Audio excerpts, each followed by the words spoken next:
ഫ്രണ്ട്സേ, ധന്യാണേ. സമസ്ത general secretary K മാലിക്കുട്ടി Musliyar ഉസ്താദ് മരണപ്പെട്ട വിവരം നിങ്ങൾ എല്ലാവരും അറിഞ്ഞിട്ടുണ്ടാവൂലേ? ഞാൻ ഉച്ചയ്ക്ക് അറിഞ്ഞൂട്ടാ, പക്ഷെ എനിക്ക് വീഡിയോ ചെയ്യാനായിട്ട് കഴിഞ്ഞിട്ടുണ്ടായിരുന്നില്ല. എന്തായാലും പിന്നെ നിങ്ങളെല്ലാവരും അദ്ദേഹത്തിന് വേണ്ടി പ്രാർത്ഥിക്കുക. ശരിക്കും പറഞ്ഞാൽ ഒരുപാട് കാര്യങ്ങൾ അദ്ദേഹം ആ ഒരു ചെറിയ പ്രായത്തിലടക്കം അദ്ദേഹം ചെയ്തൊരു വ്യക്തിയാണ്. വാർദ്ധക്യ സഹജമായ രോഗങ്ങളിലൂടെ അദ്ദേഹം കടന്നു പോവുകയായിരുന്നു. സ്വകാര്യ ആശുപത്രിയിൽ, പെരിന്തൽമണ്ണ സ്വകാര്യ ആശുപത്രിയിലായിരുന്നു അദ്ദേഹത്തിൻ്റെ മരണം. അദ്ദേഹത്തിൻ്റെ ഖബറടക്കം നാളെ വെള്ളിയാഴ്ചയാണ്. അപ്പോൾ നാളെ 10 മണിക്ക് തിരൂർ ജുമാ മസ്ജിദിലാണ് അദ്ദേഹത്തിൻ്റെ ഖബറടക്കം. അപ്പോൾ എല്ലാവരും അദ്ദേഹത്തിന് വേണ്ടി പ്രാർത്ഥിക്കുക. ഒരുപാട് ആളുകൾ ഒരുപാട് സ്ഥലത്ത് നിന്ന് അദ്ദേഹത്തിന് ഒരു നോക്ക് കാണാനും പ്രാർത്ഥിക്കാനുമായിട്ടൊക്കെ ഇങ്ങനെ അദ്ദേഹത്തിൻ്റെ ആ ഒരു വസതിയിലേക്ക് ഇങ്ങനെ ആളുകൾ എത്തിക്കൊണ്ടിരിക്കുകയാണ്. അതേപോലെ തന്നെ ഒരുപാട് കാര്യങ്ങളും അദ്ദേഹം പിന്നെ സംഘടനയ്ക്ക് വേണ്ടി ഒരുപാട് പ്രവർത്തിച്ചിട്ടുണ്ട്. സംസ്ഥയുടെ തന്നെ ആ ഒരു സംഘടനയ്ക്ക് വേണ്ടി ഒരുപാട് പരിശ്രമിച്ച, ആ ഒരു വളർച്ചയ്ക്ക് വേണ്ടി ഒരുപാട് പരിശ്രമിച്ച മുൻനിരയിൽ നിൽക്കുന്ന മഹാപണ്ഡിതന്മാരിൽ ഒരാളാണ് ശരിക്കും പറഞ്ഞാൽ ആലിക്കുട്ടി മുസ്ലിയാർ ഉസ്താദ്. അപ്പോൾ എനിക്ക് എങ്ങനെ ഇതൊക്കെ അറിയാമെന്ന് പല ആളുകളും ചിന്തിക്കുന്നുണ്ടാവും. ഒരാളെക്കുറിച്ച് മനസ്സിലാക്കണം, പഠിക്കണം എന്നുണ്ടെങ്കിൽ അത് നമുക്കത് അറിയാം. നമ്മളത് മനസ്സിലാക്കി ഉൾക്കൊണ്ട് നമ്മൾ കാര്യങ്ങൾ വ്യക്തതയോടുകൂടി നമ്മൾ എല്ലാ കാര്യങ്ങളും മനസ്സിലാക്കി വെക്കുന്നത് നന്മയുള്ള ആളുകളെ തിരിച്ചറിയാൻ വേണ്ടിയിട്ടാണ്.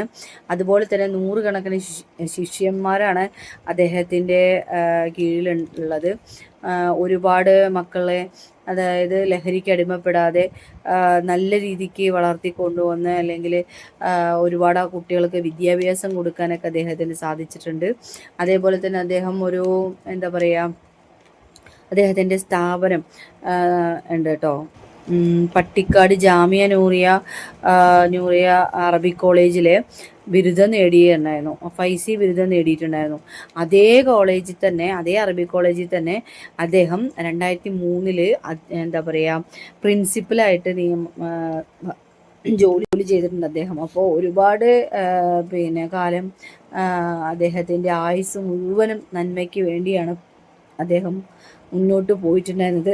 അപ്പോൾ ഒന്ന് ആലോചിക്കുക, നമ്മളൊക്കെ മരിച്ചു കഴിഞ്ഞാൽ ആരെങ്കിലും നമ്മളെക്കുറിച്ച് പറയുമോ, ചിന്തിക്കോ?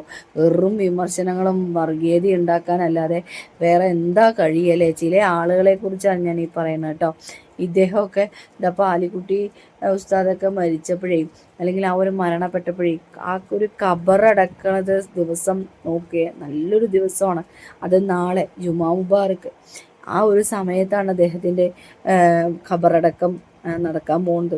എത്ര പണ്ഡിതന്മാരാണ്, എത്ര ആളുകളാണ് അദ്ദേഹത്തിന് വേണ്ടി പ്രാർത്ഥിക്കുന്നത്. നമ്മൾ മരിച്ചു കഴിഞ്ഞാൽ, ഞാനും നിങ്ങളൊക്കെ മരിച്ചു കഴിഞ്ഞാൽ, നമ്മൾ ചെയ്യുന്ന നല്ലതാണെങ്കിൽ കുറച്ച് ആളുകളെങ്കിലും അവൾ അല്ലെങ്കിൽ അയാൾ ചെയ്തത് ജീവിച്ചിരുന്നപ്പോൾ നല്ലത് ചെയ്തു കൂട്ടാ എന്ന് പറയും. അല്ലാത്ത ആളുകൾ എന്ത് പറയും? മരിക്കണവരെയും മറ്റുള്ളവരെ ദ്രോഹിച്ചു എന്ന് ഒറ്റ വാക്കേ പറയുള്ളൂ, മരിച്ചത് നന്നായി എന്നേ പറയുള്ളൂ. പക്ഷെ ഇങ്ങനെയുള്ള പണ്ഡിതന്മാരൊക്കെ മരിച്ചു കഴിഞ്ഞാലുണ്ടല്ലോ, ശരിക്കും പറഞ്ഞാൽ സങ്കടമാണ്. ശ്രേഷ്ഠ പണ്ഡിതന്മാരിൽ ഒരാളൊക്കെ മരണപ്പെടുക എന്ന് പറയുമ്പോൾ തീരാ നഷ്ടം തന്നെയാണ് ആ ഒരു സംഘടനയ്ക്കും. ആ ഒരു സംഘടനയിലെ ആളുകൾക്കൊക്കെ എന്തുമാത്രം വിഷമം ഉണ്ടെന്നറിയോ? ഇപ്പം ഞാനിടയ്ക്കൊരു വീഡിയോ ചെയ്യണമെങ്കിൽ അദ്ദേഹത്തിൻ്റെ ആ ഒരു ഓരോ കാര്യങ്ങളും എടുത്തു പറയാൻ ഇത്രയെങ്കിലും സാധിക്കുന്നുണ്ടെങ്കിൽ നിങ്ങളൊന്ന് മനസ്സിലാക്കുക. അവരൊക്കെ ഓരോ ആളുകളുടെയും മനസ്സിൽ എത്രത്തോളം ആഴ്ന്നിറങ്ങിയിട്ടുണ്ട് എന്നുള്ളത്. എന്തായാലും ഉസ്താദിന് വേണ്ടി നിങ്ങളെല്ലാവരും പ്രാർത്ഥിക്കുക. ഇന്നാ ലില്ലാഹി വ ഇന്നാ ഇലൈഹി റാജിഊൻ. കൂടുതലും ഞാൻ ചിലപ്പോൾ സംസാരിക്കുന്നതിൽ ചെറിയ മിസ്റ്റേക്കുകളൊക്കെ സംഭവിക്കാം. അപ്പോൾ ഉസ്താദിന് വേണ്ടി എല്ലാവരും പ്രാർത്ഥിക്കുക.